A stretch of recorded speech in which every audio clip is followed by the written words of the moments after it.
Bueno, paso ya a nuestra última conferenciante del cuarto encuentro, María del Carmen Laje, que nos impartirá la ponencia Monumentos y Sepulcros Históricos Nacionales de la República Argentina. María del Carmen Laje es profesora de Ciencias Económicas y especialista superior en Patrimonio Natural y Cultural de la Ciudad Autónoma de Buenos Aires. Es miembro numerario de ADACE, Asociación de Amigos del Cementerio de la Recoleta, del Centro Cultural Salamone de Balcarce y de la Red Iberoamericana de Argentina de Valoración y Gestión de Patrimonial de Cementerios. Desde el 2017 administra en Facebook el grupo Patrimonio Funerario Mundial, que actualmente supera los 8.000 integrantes residentes en más de 40 países. Durante 2020 compiló y publicó la primera guía de cementerios de la República Argentina. Consta de 80 artículos aportados por 70 colaboradores. Y la verdad que te seguimos bastante, María, por Facebook. Eres un gran referente en Facebook. Muchas gracias. Bueno, gracias a ustedes. ¿Me escuchan? Sí. Perfecto. Bueno, muchísimas gracias por los elogios, por la presentación. Y bueno, ya sabemos de qué vamos a hablar, de la evolución histórica del tratamiento de los monumentos y sepulcros históricos en la Argentina. Y empiezo, como siempre, por agradecer a quienes han hecho posible esta disertación. En primer lugar, a Loli y a Monse por la invitación al encuentro, y aprovecho para felicitar a los disertantes anteriores. Y además quiero agradecer a Susana Gesualdi.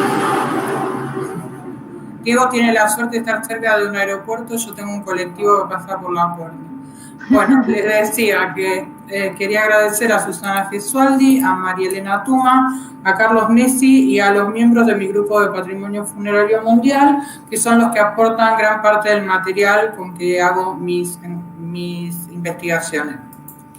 Bueno, vamos a empezar por hablar básicamente de la República Argentina, que tiene una superficie total de casi 3.800.000 kilómetros cuadrados, incluyendo la parte continental, la Antártida y la parte insular.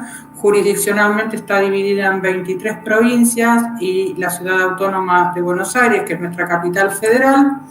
Y en todo su territorio hay declarados, según un catálogo de la Comisión Nacional de Monumentos, 1.433 bienes. Yo me permito considerar que son más porque algunos están declarados en conjunto y yo los segregaría, pero bueno, estos son los guarismos de la Comisión Nacional de Monumentos de nuestro país. Dentro de los bienes declarados, solo 204 corresponden a bienes de patrimonio funerario y están distribuidos en 16 provincias y la Ciudad Autónoma de Buenos Aires. Bueno, ¿cómo hice este trabajo?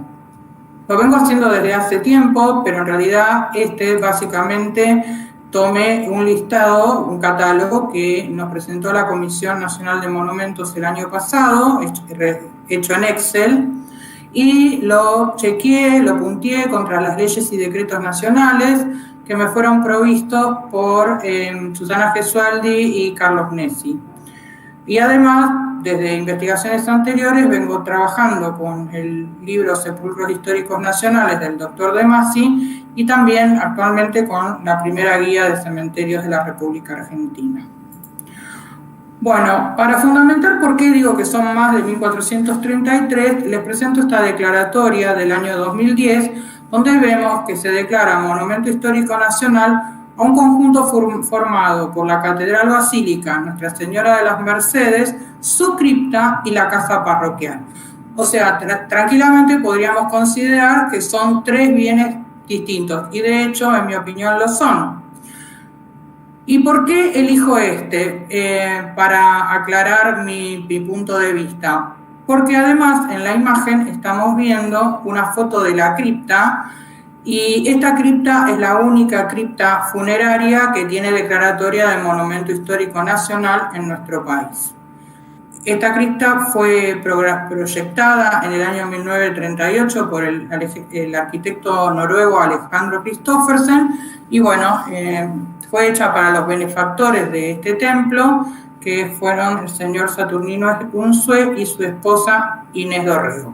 Al pie vemos que el crédito, en este caso, y va a ser siempre así, de la fotografía corresponde a Alejandro Machado. Siempre que vean en rojo los créditos, refiere a las fotos. Cuando el crédito está omitido es porque son fotos personales. Bueno, pero veamos cómo empezó la historia de los monumentos históricos nacionales de nuestro país.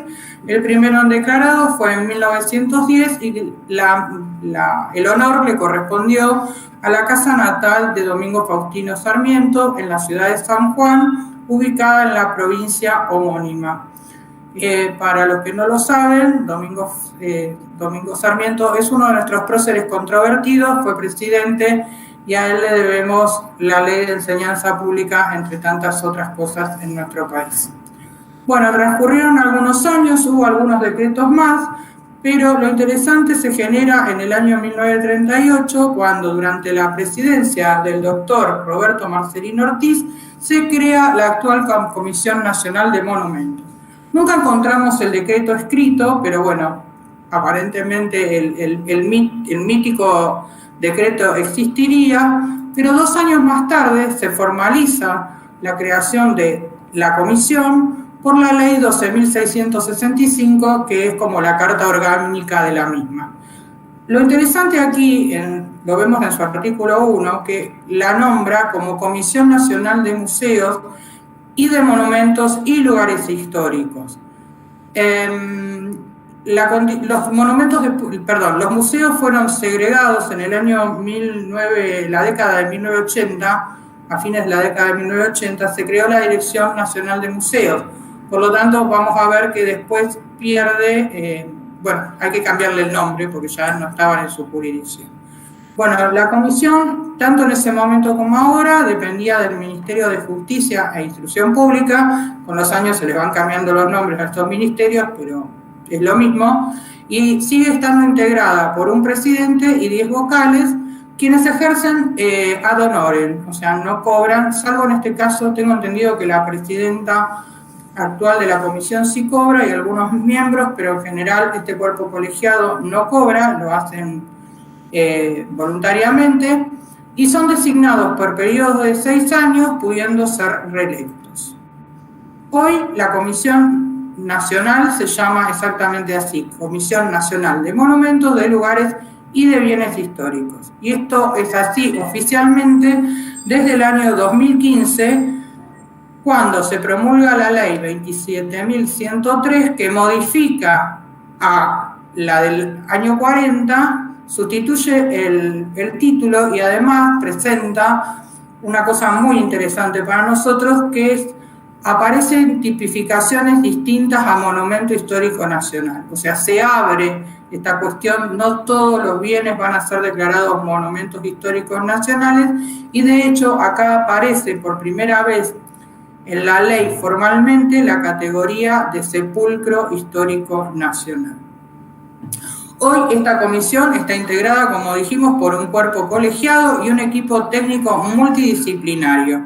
La presidenta es la señora Teresa Anchorena desde el año 2016, quien es licenciada en antropología, entre otras cosas. ¿Cuáles son las funciones y misiones que tiene la Comisión Nacional? Bueno, las que más nos interesan: catalogar obras patrimoniales y elaborar los proyectos de decreto al referéndum del Poder Ejecutivo Nacional. Eso quiere decir que los decretos, mejor dicho, los proyectos de declaratoria los arma la comisión, pero si el presidente no firma, esos decretos no salen. Y de hecho nos está pasando en el año 2019, hubo una serie de proyectos que aún están en danza, otros posteriores que se están analizando. Así que podríamos decir que mientras la comisión propone, el que dispone, en este caso, es nuestro presidente en ejercicio. Otra cuestión que le corresponde a la comisión es ejercer la superintendencia sobre los bienes tutelados, o sea, bajo su tutela los bienes declarados en línea general, o sea que tiene la última palabra en lo que se haga con ellos. Se ocupa también de brindar asistencia técnica para la conservación y restauración de los monumentos tutelados, Por ejemplo, en este momento se asignó una partida presupuestaria significativa que venía relegada desde hace unos años y la comisión está trabajando realmente arduamente con subcomisiones, en este caso ya locales, para poner en valor distintos monumentos históricos nacionales, entre ellos algunos pocos portales de cementerios que los vamos a ver más adelante. Además, tiene la función de difundir y concientizar sobre nuestro patrimonio y en ese marco hace publicaciones, publica tiene canal de YouTube y demás. Y el año pasado hizo un curso muy exitoso que superó las expectativas de los miembros de la comisión y de nosotros los inscriptos.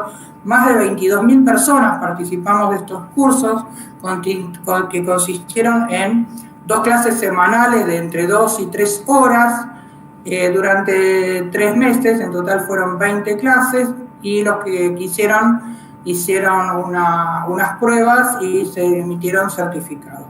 Para este curso participaron personas de más de 25 países. Bueno, vamos a ver cómo empezó o cuál fue el primer monumento funerario que tuvo declaración de monumento histórico.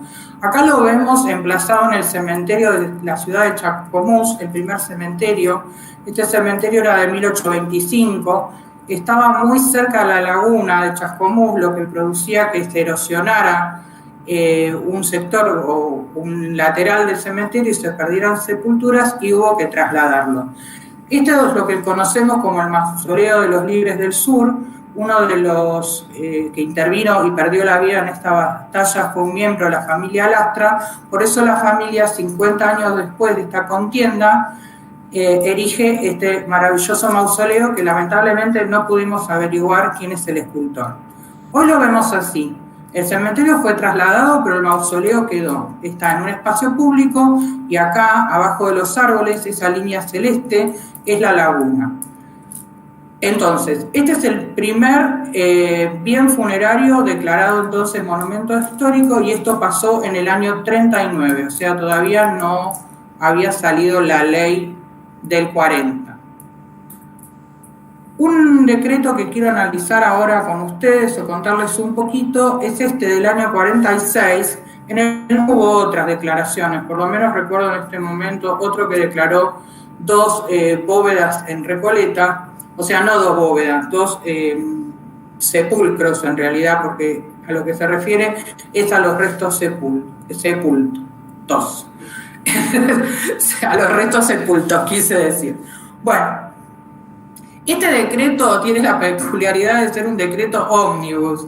Observen que declara en total 57 sepulcros y los declara como monumento histórico porque no tenemos otra categoría. Todos en la capital federal, o sea, en la ciudad autónoma de Buenos Aires. ¿Qué presenta de interesante? Que en los considerandos del decreto lo que se alude para la declaratoria es demostrar el agradecimiento a quienes nos precedieron y formaron la grandeza de la nación. O sea que podríamos hablar del patrimonio inmaterial en este caso. En ningún caso la ley refiere a la importancia ni escultórica ni arquitectónica de los sepulcros, solamente a los restos sepultos allí. Y el segundo tema interesante que muestran parte de los considerandos es que obliga al Estado a velar por la conservación y la custodia donde se guardan estos despojos mortales. Bien, esto en general mucho no pasa, igual vamos a ver pronto que hay una ley que lo modifica. Habíamos hablado de que son 57 sepulcros declarados dentro de la capital federal, 52 de los declarados están en el cementerio del norte, hoy de la Recoleta, uno en la iglesia San Ignacio, otro en la iglesia Santo Domingo y por supuesto los mausoleos de nuestros mayores próceres. En la imagen estamos viendo el del general José de San Martín, que está ubicado en una nave, en una capilla de la Catedral Metropolitana de Buenos Aires. Al pie, en verde, vemos el nombre del escultor, a los que no me voy a referir a los escultores porque excede el tema de esta disertación. El otro mausoleo que fue declarado en el mismo momento es el de otro de nuestros próceres máximos, el general Manuel Belgrano, que está en el atrio de la Basílica Nuestra Señora del Rosario, en el barrio de San Telmo, también en Capital. Y este otro, obra de, no puedo evitarlo porque tengo pasión por este escultor, del argentino Rogelio Irurtia, que está ubicado en la Plaza 11 de Septiembre, fue inaugurado en 1932 y guarda la urna conteniendo los restos de quien fuera el primer presidente de los argentinos, Bernardino Rivadavia.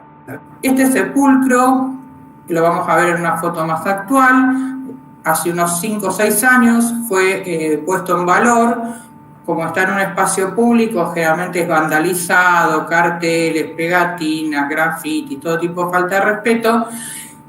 Se le colocó una reja perimetral, bueno, nada de esto es suficiente, pero bueno, la foto bonita parece que estaría bárbaro, la verdad que no está bárbaro, pero no está bárbaro en este momento, o sea, ha vuelto a ser vandalizado, pero así lo vemos. Esta foto acá, aclaro que es de Mario Eli. Bueno, ese mismo año, unos meses más tarde que el anterior, aparece este decreto, que también es un decreto ómnibus, que tiene un alcance de 38 sepulcros declarados. En la imagen vemos el único, el de la provincia de La Pampa, es el único sepulcro histórico que tiene esta provincia declarado, corresponde a la pirámide que guarda los restos de los héroes de Cochicó, y se encuentra en la plaza con el mismo nombre de los héroes, en la ciudad de Victorica. Observen acá, por favor, al pie de este listado de la cantidad declarados por provincias, que en la ciudad capital son 8, y yo aclaré -1, Dalmacio Vélez Arfiel. ¿Por qué -1? Los restos de don Dalmacio fueron trasladados desde el cementerio de la Recoleta hacia el Palacio Legislativo de la ciudad de Córdoba. Un tema interesante a ver es qué tratamiento le da a la comisión o cómo los incorporan los catálogos, qué pasa cuando los restos son trasladados. En el caso de don Dalmacio Vélez Arfiel, se elaboró un nuevo decreto en el año 82, en el cual se afecta la urna que contiene los restos de Dalmacio Vélez Arfiel, ahora en el Palacio de Justicia, la ciudad de Córdoba, como Monumento Histórico Nacional, y en el segundo artículo se desafecta su sepulcro en Recoleta. Esto constituye una excepción. En realidad, la Comisión Nacional, al elaborar el listado, no presenta un criterio homogéneo en esta cuestión. Así podemos ver, por ejemplo, que hay restos que son trasladados y se llevan el decreto. Por ejemplo, o sea, como que se llevarían el decreto original, que sería, como ejemplo, el del comandante Luis Piedrabuena, que fue llevado también desde Recoleta, pero en este caso a la ciudad de Carmen de Patagones, también en la provincia de Buenos Aires, y están en el atrio de esa catedral en una urna. Entonces, vemos el decreto, dice Luis Piedrabuena, el decreto original, el 3039, pero en lugar de decir Recoleta, dice Carmen de Patagones. Otro criterio que adopta la comisión es que los restos se van y pierden el carácter de monumento histórico y se lo queda la sepultura. Un ejemplo para esto podría ser la bóveda del general Guido, cuyos restos fueron trasladados al mausoleo del general San Martín, que vimos al principio, pero su bóveda en Recoleta conserva la calidad de monumento histórico nacional. Y otra excepción que encontramos se refiere a los restos de Pedro Ferrer. Su bóveda de Recoleta tenía declaratoria, sus restos fueron trasladados a la Catedral Metropolitana de Corrientes, encontramos un decreto, pero no encontramos número, no encontramos fecha, no encontramos, o sea, es como que desapareció. En el listado tampoco está ni el sepulcro anterior, ni el sepulcro actual. O sea, don Pedro Ferré técnicamente perdió su condición de muerto ilustre. Bueno, veamos cómo evoluciona la cosa, porque en los primeros años fue medio rapidito. En el año 47, perdón un minuto, aparece este decreto del general Perón, que tiene 2 artículos muy importantes. El primero de ellos condiciona la declaratoria de sepulcro histórico a las personalidades que hayan fallecido por lo menos 50 años antes de la declaratoria. Lo cual me parece pertinente porque nos permite tener un distanciamiento histórico para la memoria, para ser más objetivos. Y el segundo artículo lo que hace es circunscribir la custodia y la conservación a cargo del Estado solo aquellos sepulcros unipersonales o individuales, y excluye específicamente los que forman parte de panteones. En la Argentina un panteón es un recinto donde se guardan los restos de varias personas, es un poco más grande que una bóveda en general, o bóvedas familiares. Con lo cual han quedado desprotegidos de la mano del Estado la mayoría de los sepulcros declarados, porque en la gran mayoría de los casos corresponden a bóvedas familiares.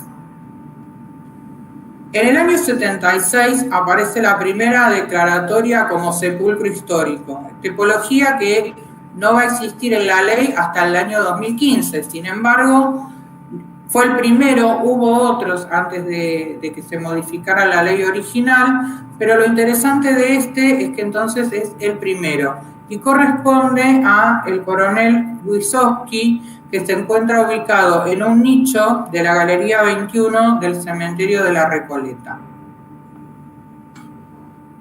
También empezaron a aparecer, sobre todo en el presente siglo, otras tipologías para las declaratorias de bienes de patrimonio funerario. Así vemos que hay 2 en ese listado de 204 que tienen tipología de bien de interés histórico. Los 2 están en el cementerio Chacarita. El primero fue el Archivo Histórico del Crematorio, que fue declarado en el año 2007. Por la misma declaratoria de ese año, también se declaró Monumento Histórico Nacional al crematorio del cementerio de la Chacarita, que de hecho es el único edificio de crematorio que hay en nuestra ciudad capital y fue inaugurado en el año 1903. Bueno, entonces el crematorio es Monumento Histórico Nacional. 3 años más tarde también se declara como bien de interés histórico el archivo del cementerio de la Chacarita. Otra tipología que aparece más recientemente, la primera es en el año 2010, es una especie de categoría combinada de bien de interés histórico y artístico. En total son 6 los sitios o los bienes que tienen esta declaratoria. Los 2 primeros están ubicados en el cementerio del oeste de San Miguel de Tucumán, en la provincia de Tucumán, y lo interesante, la novedad que aporta este decreto es que lo que se tiene en consideración para la declaratoria son las obras de arte. Así que esta obra del escultor argentino Francisco Caferata, denominada El Dolor, es la que justifica esta declaratoria. Mientras que la segunda es esta obra de otro escultor argentino, que es Arturo Dresco, una maravillosa obra también en el mismo cementerio. Además, como bienes de interés histórico y artístico, tenemos al cementerio de la isla Martín García, un cementerio muy peculiar, un cementerio del que se ha hablado mucho, que nos gusta conocer y visitar porque presenta un conjunto de cruces con travesaño torcido y se han hecho investigaciones serias y después también de otro tipo, obviamente, pero bueno, es un cementerio muy pintoresco y este también ha sido distinguido con la declaratoria. En el año 2014 hubo una declaratoria ómnibus sobre la obra del ingeniero arquitecto ítalo-argentino Francisco Salamone, y en ese decreto se incluyen también 3 de sus obras como bien de interés histórico-artístico. La norma dice específicamente el Cristo de Caroé, que es el que vemos a nuestra izquierda, que estoy señalando con el mouse y se ve. Este Cristo estaba emplazado en el cementerio de la Villa de Pecuén. El lugar fue inundado en el año 1985, en realidad toda la villa fue inundada, fue una inundación programada, el cementerio llegó a trasladarse una parte, como pasa siempre, otra parte no, pero bueno, la cuestión es que la villa quedó inundada y el Cristo fue trasladado y hoy lo encontramos en el balneario de la ciudad de Caroé. En el centro vemos la cruz del cementerio de Pringles y a nuestra derecha la del cementerio de Tormes. Observen que los 3 Cristos son iguales, el diseño entendemos, en realidad no está probado, que es de Francisco Salamone y que el escultor a cargo, eso sí lo sabemos, fue Santiago Chirico, argentino. Este Cristo lo podemos ver repetido en un montón de lugares, pero de todos ellos, hay muchísimos, en la provincia de Buenos Aires, sobre todo en espacio público y privado, pero estos 3 son declarados entonces bienes de interés histórico y artístico. Pasamos entonces ahora a ver los lugares de interés histórico nacional, son 6 dentro de los 204 del patrimonio funerario. El primero fue en el año 68 y corresponde al ex cementerio militar de Puan. Haciendo unas excavaciones arqueológicas, para una construcción, encontraron restos humanos y se hicieron los estudios necesarios y se enteraron que correspondía a militares que estaban en la campaña. Habían estado en la campaña del desierto, si mal no recuerdo. Entonces, se construyó ahí una plaza pública. Este es el monumento, donde están abajo los restos sepultos, y recibió entonces declaratoria como lugar histórico nacional, y es el primero en esta categoría. Luego, tiene declaratoria el campamento de Calá en la localidad de Rocamora, en la provincia de Entre Ríos. Este decreto no habla del cementerio, pero el cementerio está dentro de los límites del espacio donde se llevó a cabo este campamento. Y hoy es un cementerio activo, inclusive.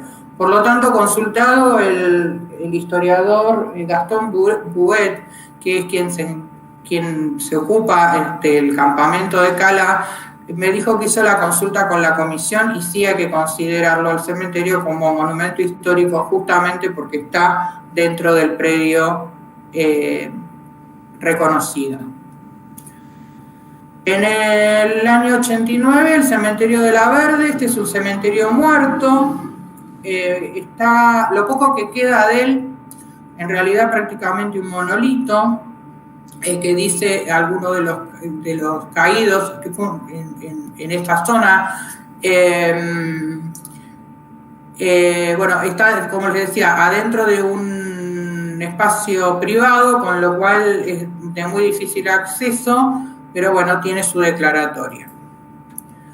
Después, esto es como distinto y muy particular. En un sector del cementerio de la Chacarita se produjo un hundimiento en la década de 1980, si mal no recuerdo, 1990, y se descubrieron restos que posiblemente pertenecieron a la noria de los padres jesuitas que ocupaban esos campos antes de la construcción del cementerio. Y todavía no se pudieron hacer los análisis arqueológicos, pero esto es una fuente de información muy importante para los que investigamos porque había una capilla de los padres jesuitas que se utilizó hasta entrado el siglo XX, iniciado el siglo XX, para hacer los responsos finales en el cementerio, se perdió y no sabemos dónde está. Además tenemos más recientemente el cementerio de Puerto Madryn en Islas Malvinas, no sé si todos lo saben, pero las Islas Malvinas para nosotros son argentinas y para los británicos son británicas. En este momento, desde hace más de 150 años, están bajo dominio británico. Alguien hoy habló, si no me equivoco fue Juan, sobre el tema de la Guerra de Malvinas, que fue en el año 1982. El gobierno de Inglaterra cedió un sector y permitió el entierro digno de nuestros soldados muertos en esta guerra que, por supuesto, perdimos. Y esto es muy interesante y también les quería mostrar que hay como distintas tipologías. Acá, por ejemplo, vamos a ver el sepulcro de Carmen Funes de Campos, que es una tumba muy sencilla. Ella era una fortinera, se llamaba así a las mujeres que acompañaban al ejército, en este caso al ejército de Roca, en la campaña del desierto. En un momento dado sale de esa actividad y pone como una taberna, una posta, en un lugar que no había nada, que hoy pertenece a Plaza Winkle en la provincia de Neuquén. Ella muere allí, no existe cementerio, la entierran en esta sencilla tumba que hoy está ubicada a la vera de una ruta, y en este caso también hay una declaratoria conjunta porque el decreto habla de su sepulcro y de los restos de sus rancherías. Bueno, vamos a ver algún tipo de bienes distintos, en este caso pórticos. Hay 7 pórticos con declaratoria de Monumento Histórico Nacional. Los 3 superiores corresponden a la ciudad de Buenos Aires, obviamente Recoleta, Chacarita y Flores. Los 2 primeros sabemos a ciencia cierta que son del arquitecto italiano Juan Antonio Buschiazzo. El tercero se le atribuye, no se ha encontrado material. Esto lo dice el decreto, además. Los 3 inferiores son obra de Francisco Salamones, son los que en este momento estarían por ser intervenidos por la Comisión Nacional y con esas partidas presupuestarias de las que les hablé. Están en la provincia de Buenos Aires y son de izquierda a derecha. Bueno, ustedes saben leer mejor que yo, pero bueno, son Azul, Sandulgaray y Laprida. También hay uno más en la ciudad de Buenos Aires, que es el del cementerio alemán, que en este momento también se está poniendo en valor, y además 2 capillas que están incluidas en los cementerios.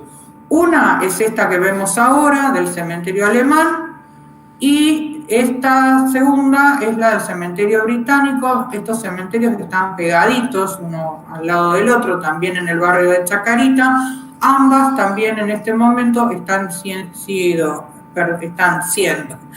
intervenidas con presupuesto de fondos aportados por la Nación y obviamente con la supervisión de la Comisión Nacional de Monumentos. Bueno, vamos a ver un poco para ir cerrando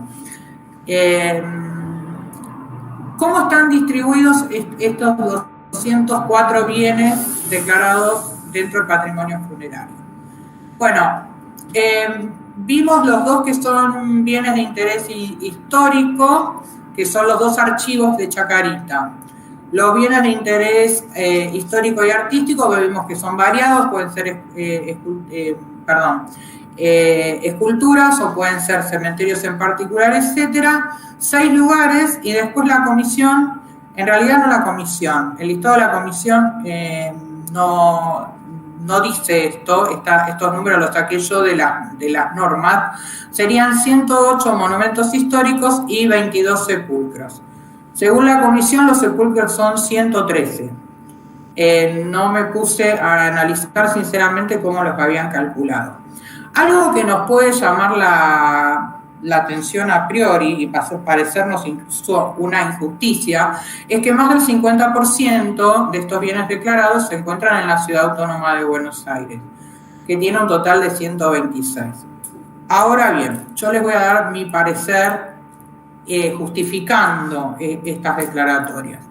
De estos 126, 84 sepulcros se encuentran en el cementerio de La Recoleta.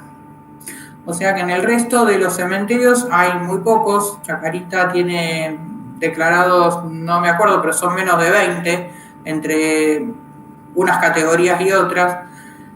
Muchos están en iglesias, algunos ya los vimos.